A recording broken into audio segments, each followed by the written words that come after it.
everyone. So I hope you had a good lunch and you are now in not too much lunch, just the right amount, the middle way when it comes to lunch. Too much is always a bad idea, too little also a bad idea. So middle way, as the Buddha always recommends. So let us continue where we left off. We were looking at the second verse of this famous Bad Ekarata Sutta, and the verse basically saying that phenomena in the present are clearly seen in every case. And we're discussing this idea, what this means. And of course, we're going to see how the Buddha talks about this in a second, because the explanation of the Buddha comes afterwards. But I think it's often also useful to understand these often in a more kind of ordinary way, because the way the Buddha explains things is often very profound, and very often you may feel a bit left out. If you just listen to the Buddha, you may feel that this does not apply to me. And that sometimes happens because the suttas tend to look at things from a very high point of view. So it's useful to kind of come back to the ordinary ways and that these things are to be understood. So when we talk about seeing phenomena in the present, as I mentioned before, we are talking about understanding whatever is happening even in daily life. Understanding, being aware, having some degree of awareness of your mental states, being sure that you regulate your emotional life in a reasonably good way. You don't get upset too easy. You have a sense of compassion and care for the people around you. And when you have these, if you use ordinary awareness of daily life in this way, it's going to be very powerful, because it undermines the defilements of the mind, it purifies you, and in the long run it leads you towards more powerful meditation as a consequence.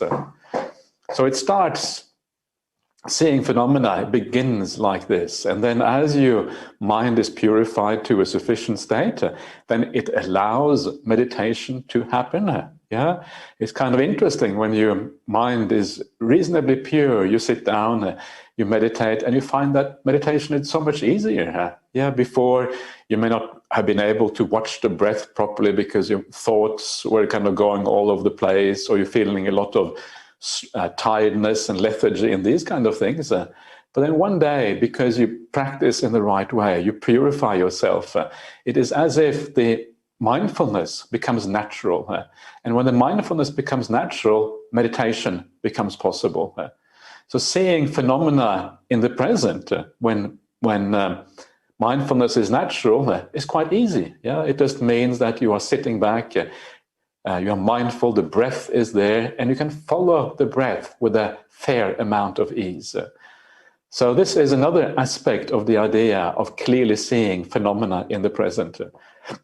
Sometimes you may think that, well, seeing phenomena in the present is a kind of vipassana practice. It's a practice whereby you learn to see the arising and passing away of things. But remember that samatha and vipassana are not really separable. So if you do mindfulness of breathing, and we will look at this later on, you are in fact practicing both samatha and vipassana. You are giving rise to more clarity. You're seeing things more clearly, as well as becoming more calm.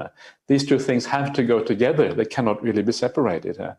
So by watching the breath very carefully in this particular case, you are practicing both samatha and vipassana, the clear seeing of the breath. And then you practice that mindfulness of breathing. You take it deeper and deeper. It goes down and down and down. You become more and more peaceful. The meditation becomes more and more powerful, until eventually you enter the states of samadhi. Your famous states of samadhi you find in the suttas, the jhanas and all of these pre-jhana states. One of the things that is so remarkable about the Buddhist path is that there's so much happiness and so much peace to be had before you get to the jhanas. It's this wonderful and amazing path of just more and more peace, more and more bliss, until eventually you get to the jhana states themselves. And so you deepen that knowledge. And as it says in this verse, after clearly seeing in every case, it says, knowing this, foster it. Foster it means like to develop it. Yeah, you develop it, you make much of it. You make sure that meditation is taken as deep as you possibly can. And then the last two words there are kind of interesting: unfaltering and unshakable.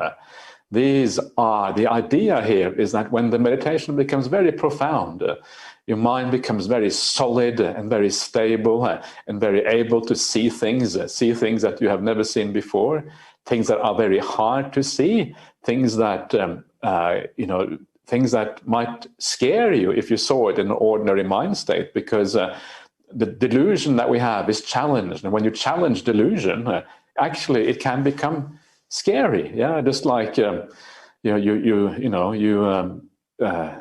you see something that you're not used to seeing. That is always kind of challenging to us.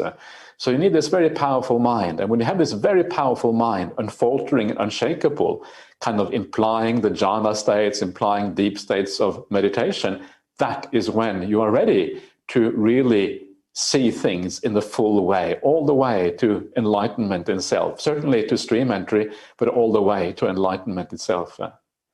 So you can see how these two verses are they're very deep and they're very all-encompassing. Almost the entire path is kind of included in these verses here. At the very beginning, when we talk about not turning back to the past and the future, in the large aspect, it is about right view, looking at the world in the right way.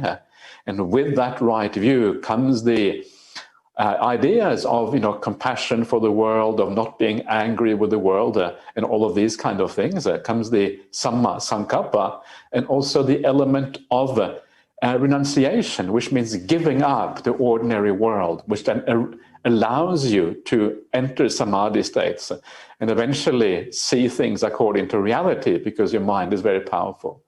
There's a lot of information in those two verses, and you can read them in a profound way or in a more ordinary way, but there's a lot of information in there. So it's very kind of fascinating to kind of pull them apart a little bit. So then comes the last two of the verses here, and the third verse, again, I'll just read it out again. Today's the day to keenly work. Who knows tomorrow may bring death? For there is no bargain to be struck with death and his mighty hordes. So this is a reminder that the time to practice, the time to live in a good way, the time to forgive, the time to have compassion, the time to understand things in the right way, the time to say a kind word to people around you, the time to all of these things that are so important on the Buddhist path.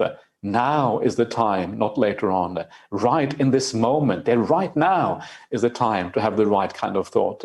Because if you don't do it now, basically it may never happen. It is so easy to procrastinate because we think that there are other things in the world that are more important. You've got to get that project sorted out. You have to get some work done that is very important for you. And all of these kind of things. And so all the things in the world tend to seem more important than the spiritual path. But remember, it is actually the other way around. It is a spiritual path that is more important, because all the things in the world, all they do is that they do a little bit for you in this life, and they have a little bit of effect on how you experience the world, but only a tiny amount of effect. What really matters for how you live your life, what really matters for how you experience this life itself, is actually the spiritual qualities that you have with you. And I'm sure many of you are aware of this already, but it's so important to turn things the right side up and not get them the wrong way around. And so the way to think about this, when you remember the idea that you're going to die, life is short, we don't know how long this life is around. When you remember that, it means that you place spirituality, kindness, the idea of mental development on the top, and all the worldly things underneath that. The other things come underneath. Spirituality is the prime reason why we are in this life in the first place. This is what life really is about. So everything should come back to the idea of spirituality. And what that means is that when you can still do the ordinary things in your life. We have to do the ordinary things. We have to look after our jobs and families. We can't throw these things out. They are important things. Even in monastic life, there are a number of worldly things that you have to do. It's just part of existence. You don't have much choice in it. But you remember, you remember that even when you do your worldly things that need to be done, you do them in a way that is spiritual. You do them in a way where you remember how you are doing these things. You don't allow yourself to be carried away by the worldly things. You remember what actually matters. And to be able to do this, this is why the Buddha here brings in the idea of death. Death is one of these very powerful contemplations in Buddhism. It's one of these things that the Buddha recommends everywhere in the suttas. And he always talks about death as being one of the things everyone should contemplate. Everyone should contemplate death. And the Buddha specifically says lay people and monastics. He says women and men. So everyone there should contemplate death. The only ones that are not mentioned are the animals. The animals don't have to contemplate death because it's too hard for animals to contemplate death. But if you are born as a human being, you should contemplate death. He doesn't say anything about ghosts and devas, but they too probably should contemplate death, right? It's a very broad thing here. It would be interesting whether the Buddha, I don't think the Buddha ever said to the devas, you should contemplate death, but they should, because this matters even for the devas. They too need to live well. And death is such a powerful thing because death is like this barrier, it's like the end of our life. And when you remember that you're going to die, you also remember what is important in life. Because if you remember yourself, you see yourself on your deathbed, all the things in the world become irrelevant. Remember what I said before, when you look back to your past life, all the things that you were attached to in your past life, all the things that meant something to you in your past life, it's all gone. Can't access it anymore. It's become irrelevant. And death is that barrier in this life. You want to, at that point, all you care about are the qualities that you have built up that you can take with you into the future. And these are precisely the spiritual qualities. So death is something that makes our mind become straight. It makes us see things in a way which actually allows us to remember what is really important in life. It gets our priorities sorted out when we remember death.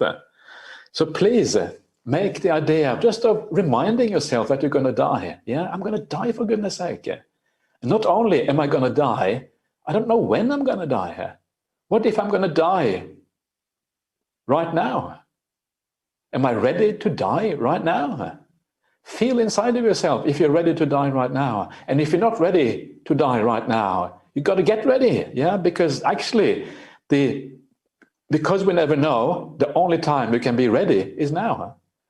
So these are the kind of questions that sometimes we can ask ourselves. And when we ask ourselves these questions, and then we do some death contemplation, maybe we can do a guided death meditation later on. It's kind of nice to do a guided death meditation because actually it's very pleasant to do death meditation. People think that death meditation is very scary. No, it is very pleasant. It's very peaceful if you know how to do it and you do it in the right way. It's peaceful because you tend to let go. Death reminds you that there's nothing to hold on to.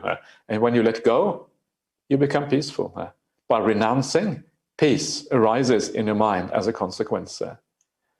So death is another thing that we can bring into this. The idea of death, bring into this to make this whole process of letting go of things more powerful. And often the idea of death really deserves a whole talk in its own right because it's actually very, very beautiful. And the Buddha talks about these things in many places in the suttas. But I think for the purposes of this particular retreat, maybe that this is probably about enough about the idea of dying. But please use this because the Buddha talks about this. You know that the idea of death is very important in the suttas because you see it in many different places. The Buddha talks about it again and again and again. This idea of bringing this up. And then you find that actually you become a better person as a consequence. It's very strange. People are afraid of death, but we are all going to die. We don't have any choice in the matter. It's going to happen. And so you might as well get used to it. And if we're not used to it, it's going to be much more difficult when it eventually happens. So I would really recommend you to contemplate this occasionally. So let's look at the end here. Yeah, the Buddha says this beautiful saying here. First of all, the third verse: there is no bargain to be struck with death and his mighty hordes. And this is Mara and the hordes of Mara. There is no bargain. Yeah, you cannot pray to Mara and say, Mara, please, I don't want to die. It doesn't work. No bargain can be struck. There's no business deal. Mara doesn't do business deals. Mara just kind of slaughters you down and cuts your life short. And there you are, finished. And there's no business. I will give you everything I own. Please, please, keep me alive. Whatever you want, I will give it to you. And then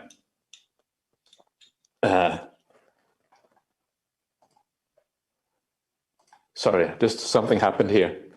What happened to the screen? Yeah, sorry, Ajahn, I did something. Yeah. Okay, there we are.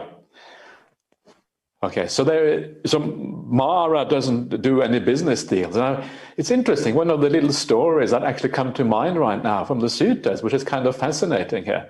This is a very famous story of Jivaka. You may have heard about Jivaka. Jivaka was the Buddha's physician, the Buddha's doctor, and he was also the doctor of the whole Sangha. And there's a long story about Jivaka found in the Vinaya Pitaka, which tells a little bit about his background, how he became a doctor, and how he was very clever, very skilled. There is the first occurrence of brain surgery, right? Brain surgery. This was done by Dr. Jivaka. I think this may be very well the first occurrence of brain surgery in the world. I don't know. I don't think there is any other literature about brain surgery, but it's actually found in the suttas. So he opens up the skull. You can imagine opening up someone's skull 2,500 years ago. It would have been quite scary. I don't know how they did that, but that's what they did. It's kind of astonishing. Brain surgery at the time of the Buddha. So he was a very special doctor. And because he was so special, everyone wanted to have him as a doctor. Yeah, and one of the famous stories is all the people they ordained to become monks because they knew the only way they could get access to Jivaka as a doctor was to become a monk. If you were not a monk, if you were a layperson, he didn't have any time for you. He only had time for the monks and for the king and for the king's kind of entourage, the king's kind of workers or whatever, and wives, but not for anyone else. So people would ordain to become monks. Then they would go to Jivaka and say, I'm a monk, please treat me, I have this illness. And then Jivaka would treat them, and then they would disrobe. And then Jivaka would say, but you were a monk just a few days ago. How come you're a lay person now? Oh yeah, no, I just wanted to be treated by you. Sorry, that's the only reason I became a monk. So then Jivaka, he went to the Buddha and said, please stop people to becoming monks just to be treated by me. And this is why one of the reasons we have a rule in the Vinaya Pitaka that says that you have to be healthy to become a monk. There are certain illnesses you cannot have. But then there was all these other people, very, very wealthy people at the time of the Buddha. The world has always been the same. Lots of ordinary people and then a few very, very wealthy people. And these wealthy people, like everyone else, sometimes they become very ill. So they will go to the Jivaka and they would say, I will give you everything I own in life, I will give to you if you can make me healthy again. Please cure me of this illness. I will give you everything. Not only will I give you everything, I will also become your slave. That's what they said. Yes, I will become your slave, and then please give me everything, and I will give you everything at the same time. And that's kind of fascinating. It shows you the fear of death. Yeah, we would like to do anything. We would like to bargain with Mara. We would like to say to Mara, I will pay you, if I possibly can, everything. I don't want to die.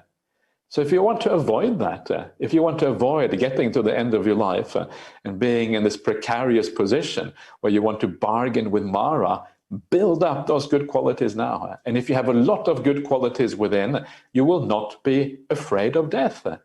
Yeah, we are afraid of death because we fear the future, because we fear what's going to happen on the other side. And we also are also afraid of letting go. But if you have a heart of metta, if you have a heart of compassion, really develop metta to the very highest extent, if you have compassion for the whole world, even for those little irritating insects you get during meditation practice, yeah, all of that. If you have compassion for all of those things and you have metta for the whole world, you will never be afraid of death. Death is just like another transition. You are transitioning from one state to another. You don't know what the future will bring exactly, but you know it's going to be good. You know the future will be good. This is kind of the point of having metta practice. You're no longer afraid of what is going to happen later on. Have you had that feeling before, where you feel that, wow, I feel so much kindness for the whole world? And when you have that powerful feeling inside of kindness for everyone in the whole world, everything, all human beings, all animals, all ghosts, you feel kindness towards the ghosts, not afraid of the ghosts, everything, yeah, you have kindness towards. At that point, you don't have any fear anymore. Even the idea of dying, you know that nothing bad can happen to you as a consequence. Very powerful side effect, if you like, of practicing metta. The fear of death is completely gone. And the other kind of beautiful side effect of metta, not being afraid of death is one of them, but I was saying before about the idea of giving up attachments to the things in the world, yeah, and how wonderful it can be to give up those attachments.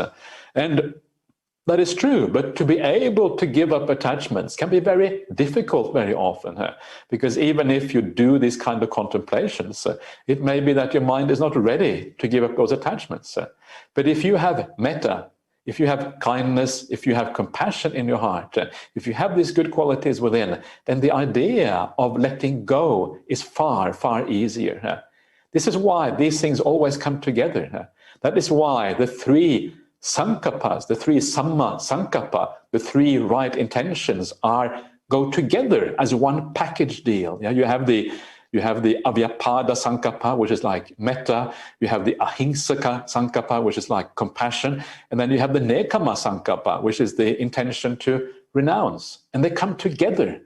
Kindness comes together with renunciation, because it is only when you have something more profound that renunciation really becomes possible. So we should never renounce out of ill will. We should never give up because we are irritated with somebody. Yeah, I'm going to renounce my friendship with you because I don't like you or I have a hard time with you. If you renounce a friendship like that because you have a hard time with somebody, it is going to be very bad. It's not going to work. It is not real renunciation. Renunciation comes when you have metta. Renunciation comes when you feel kindness to everyone around you, and then you renounce. Yeah, you renounce attachment. You don't renounce kindness. You renounce attachment to that person. Metta, renunciation coming together. Never try to force yourself to renounce through an act of ill will or whatever. Then it's going to be very problematic. Yeah? So this is the idea of death and how to avoid some of the problems around death. And then we have the very last verse of this little poem, and it goes as follows again. The peaceful sage explained, it's those who keenly meditate like this, tireless all night and day, who truly have that one fine night. Yeah, the peaceful sage, the beautiful word Santo Muni. This is the Buddha, of course, the peaceful sage. And he is the one who explained that this is how, if you want to have a really good night, it is one who practices in this way all day and night, then you know you had one fine night indeed. This is really a fine night. And of course, the majority of people think you are crazy if you say this is a fine night. Majority of people, they want to enjoy themselves, they want to amuse themselves, they want to go out, they are fed up of COVID restrictions, now they want to go back to the nightclubs and the entertainments around the world, or whatever it is. But the person who is really on the spiritual path, they just want to be peaceful. They want to be left to themselves. They want to contemplate death even. And it's kind of crazy how different we are as when you practice a spiritual path compared to when you're an ordinary person in the world. So this is how you become that peaceful sage. At Bodhinyana Monastery, we have one of the Anagarikas. If you have been here, he calls himself Santo Muni. I guess he's trying to be a bit like the Buddha, perhaps. I'm not sure. So this is the path. This is the way to having a really successful night. When you have that clarity of mind, you have insight, you have a lot of joy and happiness as a consequence. And of course, this kind of joy and happiness you get from this kind of experience is far more profound than anything you can find in the world. And this is why this is the higher way of spending a good night. One fine night indeed. So that is my brief commentary. It's only a brief commentary on those verses. But we want to have a look at how the Buddha explains this as well. So, because the way the Buddha explains things, as I always say, is always more profound. Yeah. So we want to see what the Buddha has to say. So then the Buddha says, he said, and that's what I meant when I said, I shall teach you the passage for recitation and the analysis of one fine night. That is what the Buddha said. Oh, no, we have lost a large part of the sutta. Yeah. We have to go back up again, please. The middle part is gone. Yeah, that whole part is gone. Yeah. Higher up, please. Yeah. That's it. That's good. Yeah, yeah. You can go down. You can go down to the prose passage now. So now the Buddha is going to explain, what he means. Well, this is the part right here. So this is the Buddha's way of explaining this. And how do you not run back to the past? You muster delight there, thinking, I had such form in the past. I had such feelings in the past. I had such perceptions in the past. I had such choices, or intentions in the past. I had such consciousness in the past. That's how you run back to the past. And so what the Buddha is saying here is very similar to what I was saying before. This idea of thinking about the past, going through the photo album, seeing those old pictures and thinking, wow, it was so nice before. I was young and everything was good. My body, wow, such form. When you say such form in the past, it just means the body, basically. What you looked like before. And you kind of now you grieve because you have lost the beauty of youth or whatever it is. And you're getting old and weak. I was so strong in the past. Now weakness is kind of overtaking me. And all of these kind of things. It is as simple as that. It is just any kind of way where we grieve over what happened in the past. You had such feelings in the past, the idea that in the past, I was more happy in the past, but now somehow the happiness seems to be gone. In the past, I had perceptions. In the past, my meditation was better. My meditation has gone down. I had perceptions of happiness. In the past, I used to live in a different house. I had this beautiful house around me. That perception of house has now gone. Oh, I don't have that anymore. Anything that you think about the past and you think it was better. The choices I had in the past. Maybe the idea is here that in the past I was more able to choose what I wanted. Because in the past, maybe I was more wealthy, or I was more able to choose because I was stronger in the body, or whatever. My ability to choose was greater in the past. And consciousness, well, that's just awareness of what happened in the past. So this is really just a way of dividing up the past in a certain way. But really, it is no different from thinking about the past in any particular way. Whenever you are controlled by the past and you hold on to that, that is when you have this kind of problem. And the idea of dividing it up into the 5 khandhas that you see here is just to enable you to focus a bit more clearly on what is going on, pinning it down. And the 5 khandhas are, of course, the framework for understanding the idea of non-self. And because they are the framework for understanding non-self, then that is why they are used in this particular way right here.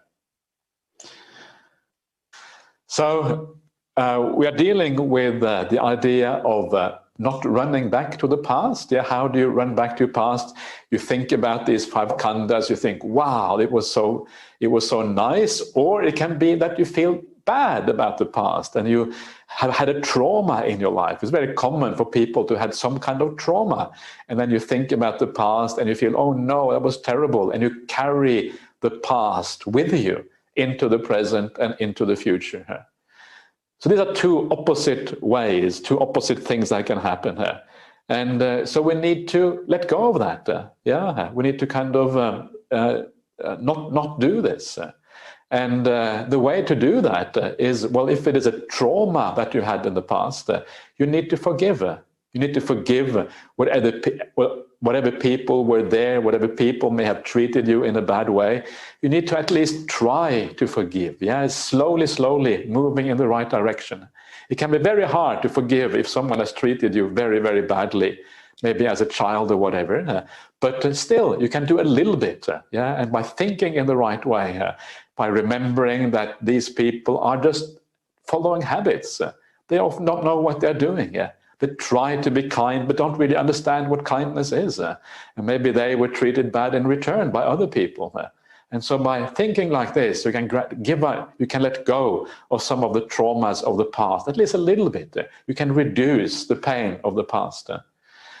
And if you are attached to some kind of happiness in the past, then remember, first of all, what I said before.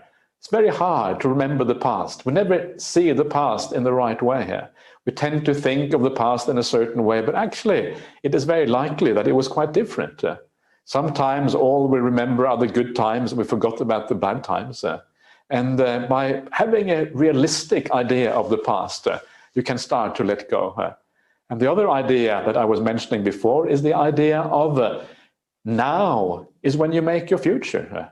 You don't make your future by thinking about the past. If you think about the past and you're attached to that, you are not doing anything at all for your future. In fact, the opposite, more likely, you are dragging yourself down. You're making your future worse by thinking about the past, because attachments and holdings on, these are just cravings, and these cravings will often lead you astray. And sometimes they lead you to maybe do things, make bad choices, and all of these kind of things. So now is the time to move forward. Now is the time to look to the future. And looking to the future means living well, not fantasizing about the future, not thinking about the sensory realm. And then you are on the right track. So a little bit of wisdom like this, a little bit of reflecting in the right way should help you to let go of the past a little bit. And this is the next one the Buddha says. How do you not run back to the past? You don't find delight there. I prefer find delight. You don't find delight there thinking, I had such form in the past. I had such feelings in the past. I had such perceptions in the past. I had such choices in the past. I had such consciousness in the past. And that's how you don't run back to the past. It's funny because the way the Buddha says it, it is just so kind of short. Yeah, it is. You just do it. You don't think about it. That's all, and you're kind of finished with it. And it sounds so easy when you say it in that way. But and this is why it is useful to have a bit of commentary, because it's not easy to know exactly how you're supposed to do this. The Buddha just says, "Don't do it," and that's really all he says. So use some of these techniques. Use some of the techniques the Buddha talks about elsewhere in the suttas. We'll talk much more about this later on. Some of the similes the Buddha talks about for the sensory realm and all of these kind of things. And all of these things will help you to let go of the past and also the future. And in fact, the entire sensory realm altogether, you can let go of through these ideas. And this is one of the problems sometimes with the suttas. The suttas are so short.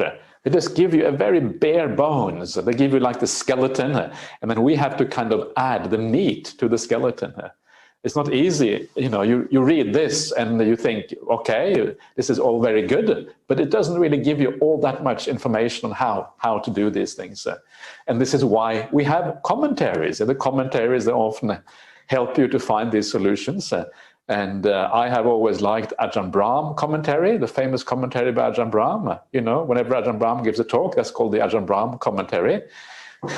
Very useful, yeah, because it gives you information about these things. And right now, I am giving a commentary on this, and I try also to do the same thing, bring out the meaning of this. How can we actually do it? And in the end, you have to become your own commentary. Yeah, you have to find out yourself what you think. Yeah.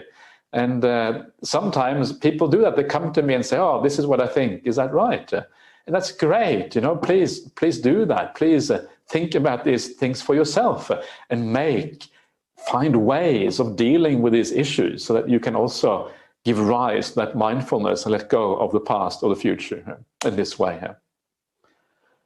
Then the Buddha says, and how do you hope for the future? You find delight there thinking, may I have such form in the future? May I have such feeling in the future? May I have such perceptions in the future? May I have such choices in the future? May I have such consciousness in the future? That's how you hope for the future. Yeah, this is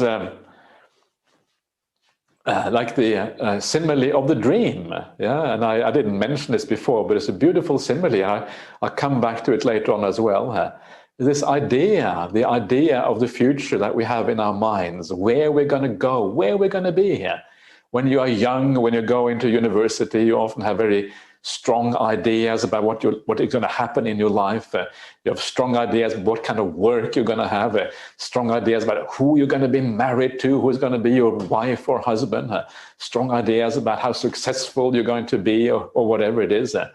And so we always look to the future. It is especially true when we are young, and then you fall in love with someone. This is what happens when you're young. And then when you fall in love with someone, it is so completely unrealistic.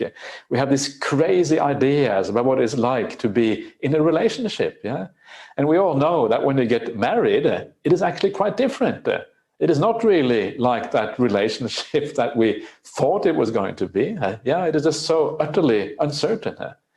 So we have the hopes for the future, and the hopes are not true. Life is never the way we think it is going to be. You're looking forward to buying a new house, and then you forget that when you get that new house, and that house is like a perception here, yeah? It's a feeling, so it's part of these things. May you have this perception and feeling. We forget that the house needs to be cleaned. There's a lot of work cleaning the house. We forget that the house starts to deteriorate. You have to repair it all the time, yeah? We forget that there is a mortgage you have to pay off. We forget that other people may be not treating your property with the respect that it deserves.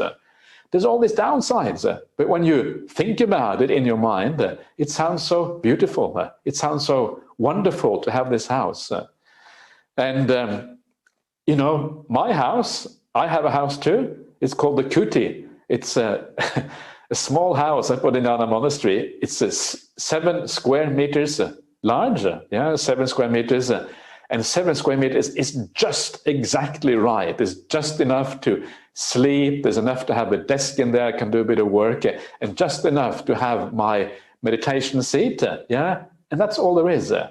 And very easy to clean. It takes about 5 minutes to clean it out. Very, very efficient way of cleaning the place. So I am really, really happy with my tiny little Kuti. And sometimes I look at all these big houses, in Perth. There are so many large houses along the river, beautifully on the ocean front and very nice. And I think, no way I want to live in those mansions. Sometimes they are like mansions, enormous. Yeah, and sometimes the problem with those mansions is that they are often too close together. There's one next to the other one. But when I come back to Bodhinyana Monastery, I have one Kuti by myself in the forest, completely isolated from everyone else, where it is peaceful, it is quiet. All I have is the kangaroos and the mosquitoes as my friends, yeah. And sometimes even the mosquitoes, actually, if they don't, I don't know if they are friends, but they're all right if you get used to them. And it is far better to live in nature like that, in a small place, than to have a large mansion in a crowded city. Far, far better. It is so much more conducive to happiness. Yeah, you actually feel happiness in a little cutie like that. You're living in a big mansion in the city. It doesn't do very much for you at all. So our ideas about the future are so wrong. And again, as I was saying before, what you do then, once you understand that all this dreaming that we have about the future, all the fantasies we have about the future, they're always false. They're always fake. It never works out like that. The future is always going to be different from what you think it is. And you start to realize that because of the uncertainty of that future, because it depends not only on your work or what you make out of it, it depends on all of these things over which you have no control. You have no control of what's happening in the world. You have no control of what's happening with the government very often. We don't have any control over the environmental issues in the world. We have no control over the next wars. It's just so uncertain. And then you let it go. You let it be. You don't worry about it anymore. And you start to know, actually, my future, I'm going to make it right now by being kind, by being a good person, by having a good heart, by meditating, by being peaceful and compassionate and kind and caring and having a sense of metta for everyone. That is what I'm going to do. And then you are creating a future. Then you have hope for the future. But that is not the hope that you dream about. That is a hope that you create now by being kind. It is not a hope that you think about. It is a hope that it is just a future that emerges from your present actions. So in that sense, it is quite different. So how do you not hope for the future? Well, again, you do not find delight in the future. Yeah, because there's nothing there to find delight in. Thinking, may I have such form in the future? May I have such feelings in the future? May I have such perceptions in the future? May I have such choices in the future? May I have such consciousness in the future? That's how you don't hope for the future. So you avoid the hoping for the future. And because you understand that the future is just too uncertain. And one of the little mantras that I've been using recently, which is kind of really nice, and I've been telling people about, is the mantra, expect the unexpected. Expect the unexpected. Understand that the world is always going to throw up something really out of left field, something you had never expected at all. So expect the unexpected. And it's a beautiful little saying. You may think, well, that's an oxymoron. That's just, that's a contradiction in terms. How can you expect the unexpected? But the truth is that you cannot, of course, expect specific things to happen. That's impossible. But what you can have a general idea of expecting the unexpected. The fact that you don't become surprised, when suddenly the world goes in the wrong direction, or if the world goes in the right direction or whatever. You're not surprised at anything because you know the unexpected will always happen. And then when you do that, it kind of undermines our trust that we can predict what is going to happen in the future, because we cannot predict. And because we cannot predict, it makes the future less interesting. And when the future is less interesting, because it's always going to be unexpected, because of that, we start grasping onto that future. We start thinking about it. We start having hopes about it. And then the meditation starts to happen instead. So it's quite powerful, and it goes against the grain of the world. Maybe some of you think that I'm going too far because this is not how people in lay life can live. Actually, you can live a little bit like this in lay life.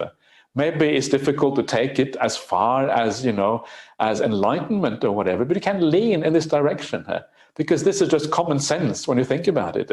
I'm sure many of you will know that what I'm saying is true. It may be a painful truth. It may be a truth that we don't really want to hear, but it's true nonetheless.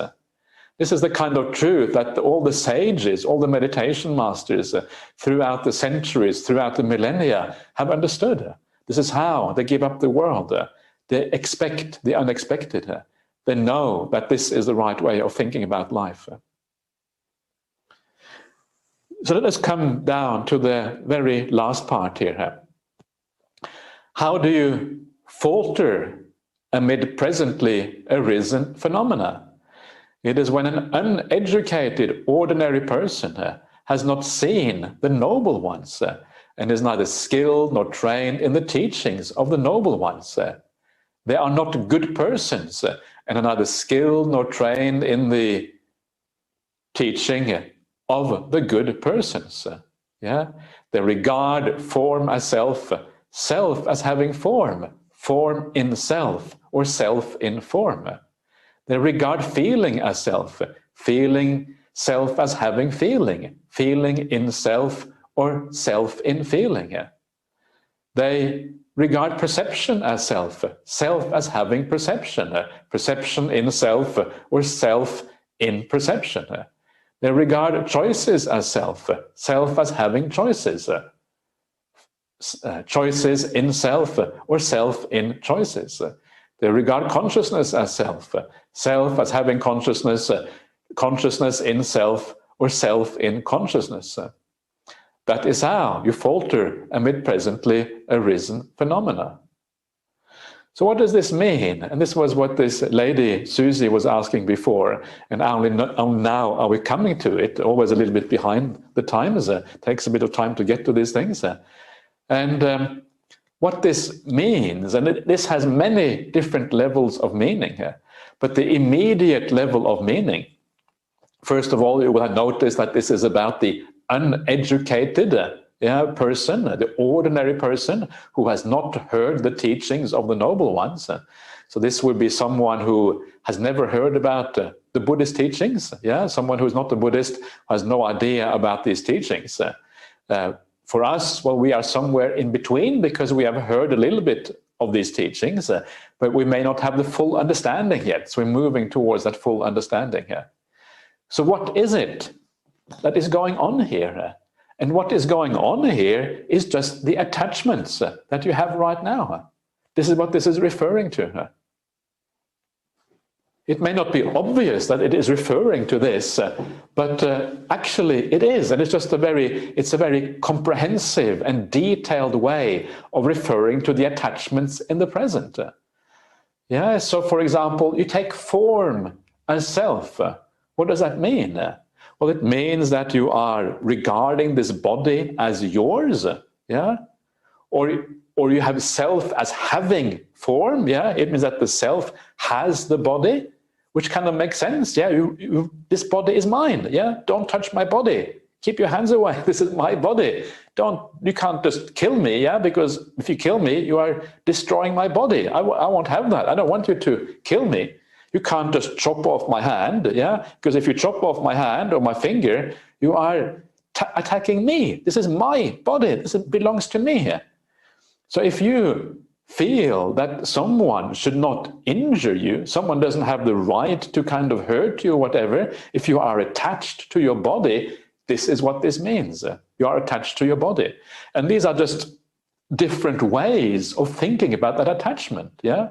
Either you identify as the body, I am the body, or you think of the body as yours, or you think of maybe the five khandhas as the self, and the body is within the five khandhas, yeah, or somehow your self is inside the body. Maybe the idea that you have a soul which somehow resides within the body, yeah.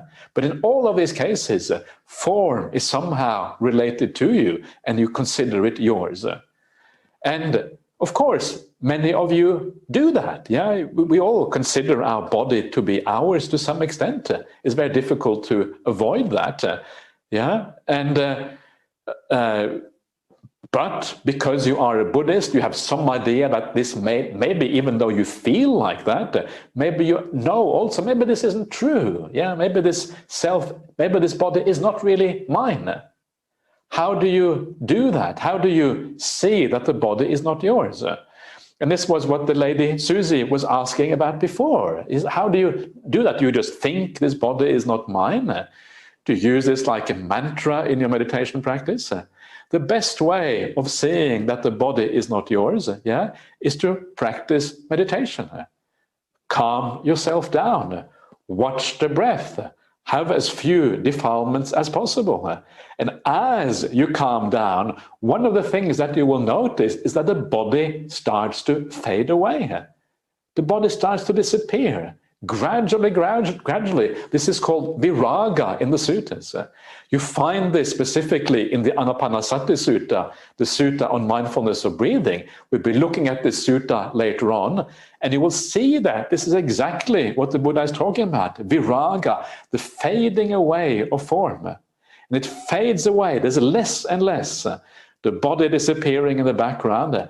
Maybe all you have left is the breath. Yeah, everything else is gone except for the breath. There comes a point when all you have is maybe the nimitta, yeah, the kind of bright light in the mind, the beautiful mind, and all of these kind of things. And eventually, the body is completely gone. And when the body is completely gone, you know for the first time that form is not self, or the body is not self. Because it's completely gone. It's outside of your experience. You no longer have access to the body. And this is how you understand these things. So it's useful to have a preliminary understanding. Yeah, it's useful to have some idea that this is probably true. And we can probably see this at least partially in your own meditation practice. But the real experience really happens in meditation. And of course, what you find is that it is delightful. Yeah, this is one of the most wonderful experiences in your life. When the body is gone, you feel, wow, I had no idea the body was such a burden. I had no idea it was so heavy. I had no idea it was so problematic. But now I understand, because I have extracted myself from the body completely. Now I feel much better as a consequence. This body is useless. Get rid of this blooming body. I don't want to have anything more to do with it. And that's kind of how you feel, yeah? And all you want to do afterwards is just meditate more and more, because you understand that this body is just a heavy burden in your life. So this is the idea of how you actually understand this. Yeah, and you understand it in a very positive way. It is not scary at all. In fact, it is incredibly attractive. You understand why these things are non-self and how these insights gradually come about as a consequence. And it is a similar story with feeling, a similar story with perception, choices, and consciousness. Yeah, all of these things we take as ourself. Yeah, I mean, you are the chooser in your life. I am the doer, yeah, because you are the agent and the doer, you see that as yourself. And through meditation, you start to see that the doer fading away actually is a very beautiful experience. So this is how you see this. Don't make it too theoretical. Have a basic theoretical understanding of what is happening, but then really see it, understand it during your meditation practice. And then you don't falter in this way. So the Buddha says, how do you not falter amid the presently arisen phenomena? It is when an educated noble disciple has seen the noble ones and is skilled and trained in the teaching of the noble ones. Yeah, in other words, you have listened to the suttas. You have listened to people who are noble. Yeah, it can be hard to know sometimes, but you have, by some accident, you have hit upon someone who really is an Arya and a noble person. Then you hear the two teachings. They have seen good persons and are skilled and trained in the teaching of the good persons. They don't regard form as self, self as having form, form in self, or self in form. They don't regard feeling as self, self as having feeling, feeling in self, or self in feeling. They don't regard perception, choices, consciousness as self, self as having consciousness, consciousness in self, self in consciousness. That is how you don't falter amid presently arisen phenomena. So that is the background, yeah, that is like the theoretical side of this. And again, the way to see this, the way to make this real, the way to make this possible really only happens when it comes down to meditation practice. And it happens not through some kind of special meditation that you need to do. It happens through the ordinary breath meditation. All you need to do is to do breath meditation to understand these kind of things. But you have to take the breath meditation to a very profound level. When you take it to a very profound level, that is when it starts to have this kind of effect. So then we have the Buddha repeating the verses. So I will repeat them as well, just following along here. So the Buddha now says, he says, don't run back to the past. Don't hope for the future. What's past is left behind. The future has not yet arrived. And phenomena in the present are clearly seen in every case. Knowing this, develop it, unfaltering, unshakable. Today is the day to keenly work. Who knows, tomorrow may bring death. For there is no bargain to be struck with death and his mighty hordes.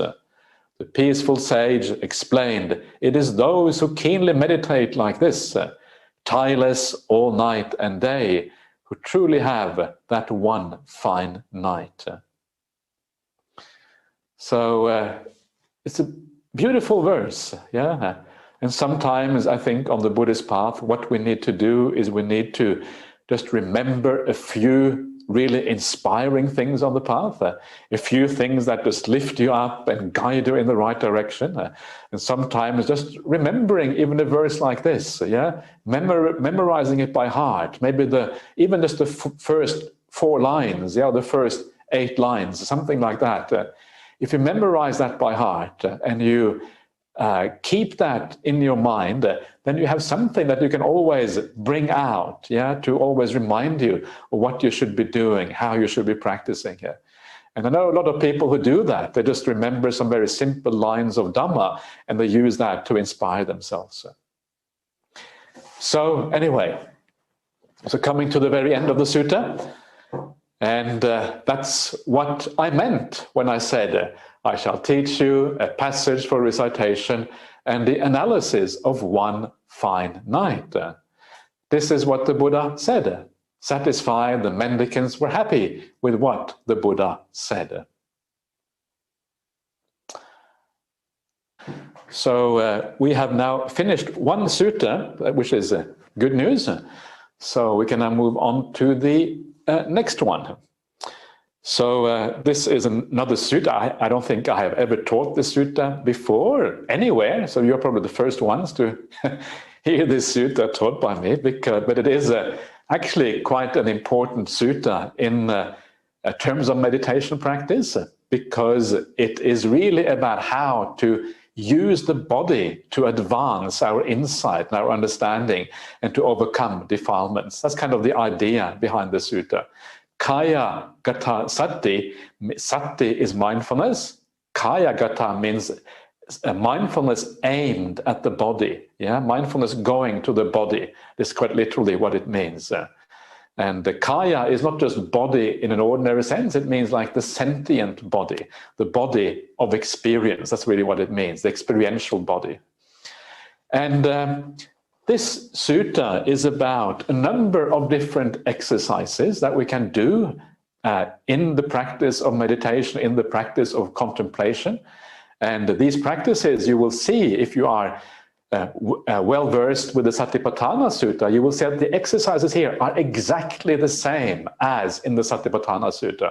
There's only one difference, and that is the jhanas are included in this particular sutta. And as I shall point out later on, the jhanas don't really belong to this particular sutta. It is probably a later elaboration and addition to the sutta. They're not actually part of this.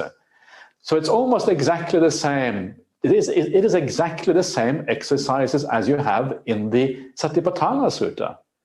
Now, what is interesting is that there is also a Chinese version of this sutta.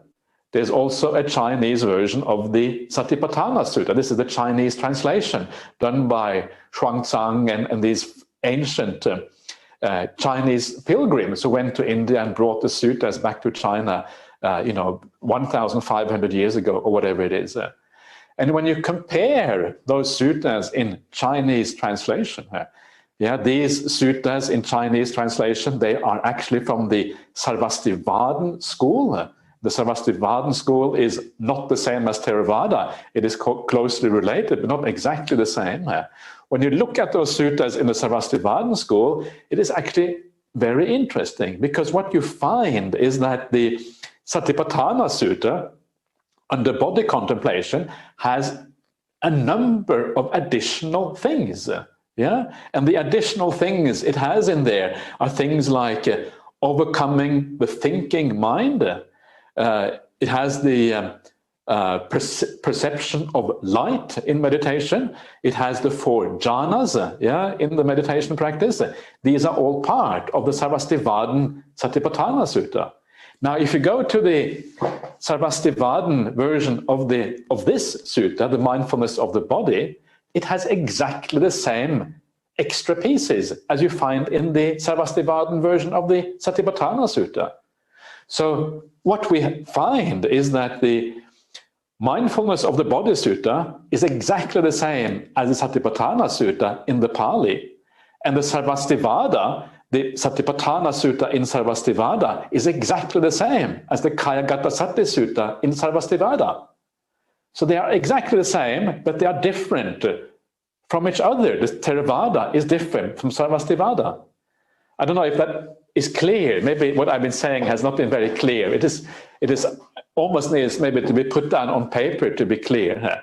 But the point is that the point I'm trying to make is that there seems to be a influence. Yeah, the mindfulness of the body sutta is exactly the same as Satipatthana. It means that there is an influence from one sutta to the other one. And this is very fascinating here, because what it means is that when we read the Satipatthana Sutta, we have to be very careful, because it looks like the Satipatthana Sutta has been expanded over time. It looks like the content of the sutta we're looking at now has been transferred to the Satipatthana Sutta. This is why, and this has happened both in Theravada and also within Sarvastivada, and this is why it seems a plausible thing, because of that parallel way of movement of the content. So because of that, and because some of the exercises that we're going to look at now, it looks like they don't belong to the Satipatthana Sutta. If they don't belong to the Satipatthana Sutta, well, then maybe they belong here instead in mindfulness of the body. Yeah, because mindfulness of the body is more than Satipatthana. It is broader than that. Mindfulness of the body can be used for all kinds of things, and you find this in the suttas. It can be used for sense restraint. It can be used for developing sati sampajanya, clear awareness of what is going on. Yeah, mindfulness of the body can also be used to develop the meditation practice. Yeah, we have seen this like in mindfulness of breathing, for example. So mindfulness of the body is more broad. And because it is more broad, it is in many areas, it is more basic, it is more fundamental. It starts earlier, it starts with right effort. And because it starts with right effort, it is one of the foundations that we have to put in place for meditation to work. If you want to have success with your breath meditation, then a good place to start is with mindfulness of the body. This creates some of that foundation that makes it possible to do mindfulness of breathing later on. So for this reason, it is very interesting and very useful. And so I want to discuss a little bit about how to do this. Yeah, and some of the parts here, I think, are going to be useful for everyone, especially in how we live in daily life and all of these kind of things. So let's see what this sutta has to say. So I apologize for being a bit technical there, but hopefully we will be able to understand what is going on very shortly here. So this is how it goes. So I have heard, at one time the Buddha was staying near Savatthi in Jeta's Grove, Anathapindika's monastery here. Then, after the meal, on return from alms round, several senior mendicants sat together in the assembly hall, and this discussion came up among them. It is incredible reverence. It is amazing how the Blessed One who knows and sees, the perfected one, the fully awakened Buddha, has said that mindfulness of the body, when developed and cultivated, is very fruitful and beneficial. So here we have the Buddha, again, staying at Savatthi. You will notice how many suttas are from Savatthi. This was the main monastery of the Buddha, and lots, the majority of suttas were actually spoken in this monastery here. And then we have a very standard way, standard description here, yeah, after the meal. Then very often they would go on meditation after the meal, but sometimes they will also go and have a discussion. Yeah, they will sit down and they will discuss together. And then while they are discussing, you then find that the Buddha may suddenly show up, yeah, while you're having a discussion. So you have to be very careful what you discuss. If you discuss the wrong thing, yeah, the Buddha will not be impressed. The Buddha might be, he might tell you off for discussing the wrong things. So in this case, the mendicants are having a very nice discussion. Yeah, they're talking about the mindfulness of the body, the Kayagata Sati, and they are saying how this is a very powerful way of meditating, of developing your mind through simply awareness of the body. And when the Buddha says something is very fruitful and very beneficial, well, usually what that means, it means something very high, right? The Buddha doesn't use these kind of words in a the Buddha is always understated. So when he says very beneficial and fruitful, it actually means, probably leads all the way to enlightenment. That's usually what it means when the Buddha is talking about these things. So then the Buddha arrives, yeah? But the conversation was left unfinished. Then the Buddha came out of retreat and went to that pavilion. He sat down on the seat spread out and addressed the monastics.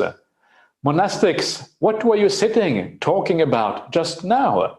What conversation have I interrupted or was unfinished? The mendicants, the monastics, told them what they had been talking about, and then the Buddha said, and how, monastics, is mindfulness of the body developed and cultivated to be very fruitful and beneficial? So this is, again, a typical way of how you see things happening in the suttas. The Buddha happens to come to the monks. He sees that they are talking about something useful, and then he expands on what they are saying. You find this in a number of suttas, and it's kind of nice, yeah. It's kind of beautiful the way the Buddha kind of does this, and he understands that they need some kind of extra inspiration, they need some kind of extra skillfulness in understanding these things, and he gives them this extra teaching. So how do you actually do this? So if you want mindfulness of body to be very fruitful and skillful, if you want to become an arahant, yeah, or a stream enter, or whatever it is, this is what you have to do. So let's go through this stage by stage, and you will recognize many of these things, because if you have read the Satipatthana Sutta, you will see that these things are well known from that Satipatthana Sutta. So this is what the Buddha says. It is when a mendicant has gone to the wilderness, or to the foot of a tree, or to an empty hut. They sit down cross-legged with their body straight and establish mindfulness right there. Just mindful, they breathe in. Mindful, they breathe out. When breathing in heavily, heavily, they know I breathe in heavily. When breathing in heavily, they know I'm breathing heavily. When breathing in out heavily, they know I'm breathing out heavily. When breathing in lightly, they know I'm breathing in lightly. When breathing out lightly, they know I'm breathing out lightly. When they practice breathing in, experiencing the whole body. They practice breathing out, experiencing the whole body.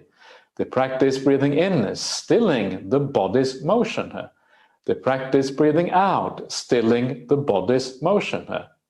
as they meditate like this, diligent, keen, and resolute, memories and thoughts of the lay life are given up.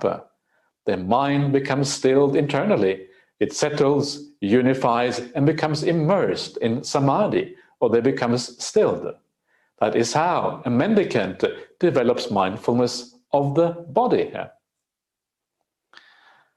So this is, you will notice straight away, the standard way of anapanasati, how it is mentioned in the suttas. This is just the beginning of the anapanasati. It goes much further than this. It goes all the way to to the jhana states and all of these kind of things. But this is the beginning. This is the starting point, and the starting point is always the most important one. So this is one way then of developing the mindfulness of the body, because the breath is part of the body. So we are dealing with the mindfulness of the body here. So I'm not going to talk too much about this, because we're going to talk about the Anapanasati Sutta later on. I will analyze it in detail later on in the when we come to that point. But I want to point out a few things. The first thing is that Anapanasati here, this is already an advanced way of developing mindfulness of the body. It is advanced because at the very beginning, it says that you go to the wilderness, you go to the foot of a tree, you go to an empty hut, you sit down cross-legged, you establish mindfulness right there. And all of these things, what they point to real meditation. They point to finding a secluded spot, they point to sitting down cross-legged. All of these things point to real meditation practice. This is not some sort of preliminary practice where you focus on the body. This is not about overcoming the kind of initial attachment to the body. This is real meditation practice. And really, because it is about real meditation, it really should have gone a bit further down the list. Some of these other practices that we'll see afterwards are actually more preliminary. This is a deeper kind of meditation. But for some reason, in the Pali, it comes first. In the Sarvastivada version, which I was mentioning before, it is actually the third practice. The two other practices that come after here come first. Then comes the mindfulness of breathing afterwards. And that is a more natural way that this should happen here. But it doesn't matter. So basically, what this means is that we should not take the sequence of the various practices here too seriously. Because if we take the sequence too seriously, we're likely to miss the point of what this is about. The next one is about walking, sitting, and all these kind of things. And the one after that, again, is about the various activities in daily life. They really belong before the mindfulness of breathing. So the sequence here is probably a little bit messed up, but never mind. That's kind of a small point. So this is about real meditation practice, So mindfulness of the body leads to real meditation when it is done in the right way.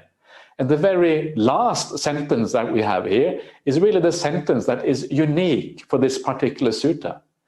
They meditate like this. They are diligent, keen, and resolute. These are some of those very important words that you find in the suttas: diligent, keen, and resolute. Diligent here is appamada, keen is atapi, and resolute is pahitata, if my memory serves me right. And the idea behind these words, like diligent, appamada, means that you are careful, you are circumspect, you have yoniso manasikara, you have this wise attention that you bring to the meditation practice. You don't do it just kind of empty-headed randomly, but you have awareness all the way throughout. You are clear about whether you are doing the right thing, you're heading in the right direction, whether the meditation is working properly, all of these kind of things. So diligent is not perhaps quite the right word. More like you are heedful or careful or circumspect. You are wise about what you're doing. This is always important on the Buddhist path. Then you have the idea of keen. The idea of keen is that you have energy inside. Yeah, you are inspired to do the practice. And of course, if you do this practice in the right way, because you're already kind of calming down and you're already getting some good emotions coming up, you feel really keen. You feel, wow, this is such a beautiful thing when I do this meditation. It is really working for me. And of course, when you see the real results coming in meditation practice, it feels very powerful. Yeah, you really feel inspired because you know these are not just words on the paper, or in this case, they're not just pixels on a screen. This is kind of the modern version of words on paper. Or they're not just words that have been memorized, but they have real meaning. They point to something inside. And when you see that these words point to something inside, that is when you feel inspired. The keenness arises. You want to practice in this way. You feel joyful, you feel uplifted, you feel the brightness like someone was talking about before. All of these things coming together. You apply yourself a little bit. There's maybe a little bit of effort there, but mostly it is inspiration driving you forward. And the last one here, pahitatta, this is just another way of saying that you have right effort in your practice. Pahitatta is related to the word padana, and padana means right effort. Yeah, so you are diligent. You feel inspired in what you're doing. Your mind is pointing in the right direction. Yeah, as you do this, and when you do this in the right way, the memories and thoughts based on the lay life are given up. Based on the lay life basically means all the kind of ordinary attachments that everyone has in the world. Yeah, the attachments to maybe to family is going down a little bit. The attached to possessions are going down a little bit. And as these memories, I think the Pali here is sara and sankappa, as these memories and thoughts are kind of going down, of course, that means your defilements, your hindrances are going down. And because your hindrances are going down, it means that you are achieving, gradually, you're achieving deeper states of samadhi as you do this. You're giving up the hindrances. You can see this is a different way of talking about the same process as we always talk about in meditation. Yeah, the idea of giving up the defilements of the mind, giving up the hindrances through the breath meditation by being wise about what you're doing, and then achieving samadhi, achieving stillness as a consequence. So a very, very succinct way of talking about meditation practice, yeah? This way of giving up these memories and thoughts of the lay life, the ordinary attached thinking in the world. This is what kind of comes out of this. And this is something that you see in a few places in the suttas, yeah, this idea of giving up these memories and thoughts based on the lay life. So it is an important part of the process of meditation. So how does it happen? What is the process by which it happens? And the process is simply watching the breath. Yeah, all you have to do is watch the breath, and as you watch the breath, these defilements start to disappear. It's like magic, right? You watch the breath and defilements go away. Why is that the case? Why do defilements disappear when you watch the breath? Why is that natural? And the reason why it is natural is because the way that defilements in the mind are sustained, they are sustained because we feed them. We feed those defilements, yeah? To be able to be attached, to be able to be interested in something, to be able to have a fantasy about something, you have to feed that fantasy. The defilement is always fed by more thinking. But if you stick to the breath, you are starving that feeding mechanism. You're no longer feeding that mind which always wants to be fed by fantasies and all these things. So by staying with the breath, because you're not thinking about it, you're not feeding the mind these sensual thoughts, it means they all calm down and they gradually disappear. And because they gradually disappear, you attain eventually samadhi by following this process. So this is kind of how the meditation works. And also, of course, as you are practicing meditation, as you are experiencing the delight and the happiness that comes from the meditation experience itself, you give up those things of the world.